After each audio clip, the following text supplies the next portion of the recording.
Do you want to get into sim racing? From gear to games, we've got everything you need to know right here to get you started. Sim Racing School 101, class in session. Every great journey begins with one step, and the first step to being a great sim racer is investing in a force feedback wheel and pedals.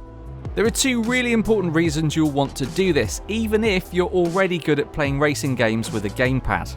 The first is that the kind of information force feedback gives you through a great racing wheel, like the Logitech G920, is much more detailed than a pad could ever give you.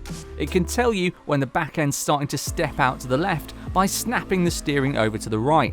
It can let you know how rough the road surface is and where the bumps are by sending jolts into your hands. And it can shake your fillings loose when you get out too wide on the rumble strips. These are precise points of tactile information that will help make you a better driver, and a gamepad just can't give them to you. Secondly, you can perform inputs with a wheel and pedals that no other control method can give you. When you steer with an analog stick, most of the time you're making stabs at the steering wheel, telling the car to engage maximum lock and then go straight back to center position. It's the game itself smoothing out those input commands rather than you as the driver. With a wheel, it's totally different. You have one-to-one control of the car, so you're able to maintain a steady steering lock through a corner and then straighten out. Or push hard on the brakes when you hit the marker, then lift off gradually to avoid locking up as you reach the apex. This is the difference between playing a game and practicing a simulator. It's about getting as close to reality as possible. Now that you've invested in some hardware, it's time to cast your eyes over to software. Sim racers are spoiled for choice more than ever today, with great titles like Forza Motorsport 7, R-Factor 2, and more, all offering a huge number of cars, tracks, and online competitions. In truth, there's no right answer. They're all great, and they'll all teach you skills that transfer to each other. The important thing is to practice them. Nobody ever loaded up a racing sim and drove a flawless lap first time. It takes a while to refine your force feedback settings, learn the handling behaviour and the track, and then start to get your head around the car setup. It's always worth searching online or in Steam community guides to get the best settings for your wheel. Try a few out and see how they feel. As exciting as races are, it's always best to learn the track in solo practice sessions where you can run endless laps without worrying about collisions, fuel or tyre wear. Turn these two off in the settings menu and then head out on the track. At first, you'll just want to focus on staying on the track, so take it slow and get used to the car's behaviour as it shifts its weight around. Once you're stringing a few clean laps together, you can build up speed and focus on learning the braking points for each corner. Rome wasn't built in a day, and neither were sim racing skills. Don't be disheartened if it doesn't come easily. Like with any skill in life, it's all about practice, so find a way to keep it light and fun for yourself. When you first start racing against other people, don't worry about the results. They'll come in time. For now, just enjoy being on track with other people and get used to the way a race usually goes down. At the end of the day, it's all about having fun, isn't it?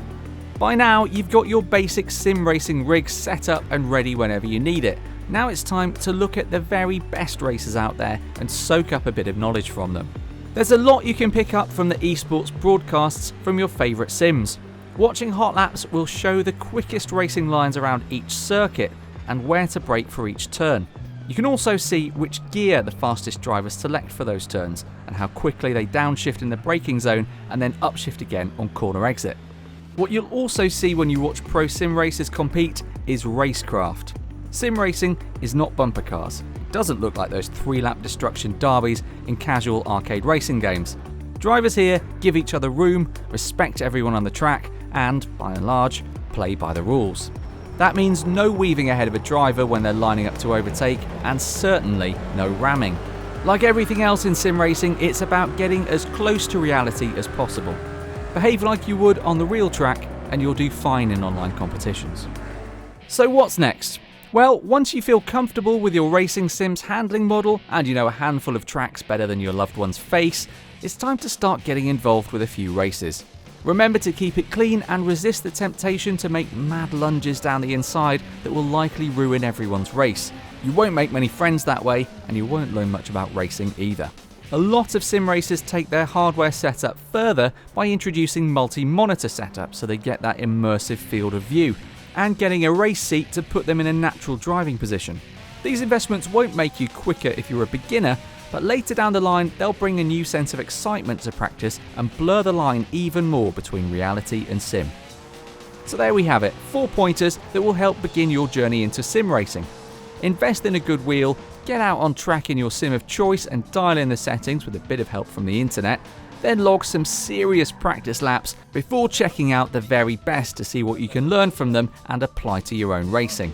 Finally, consider expanding your rig a bit to increase immersion and come back for more sim racing school vids that will hone your skills.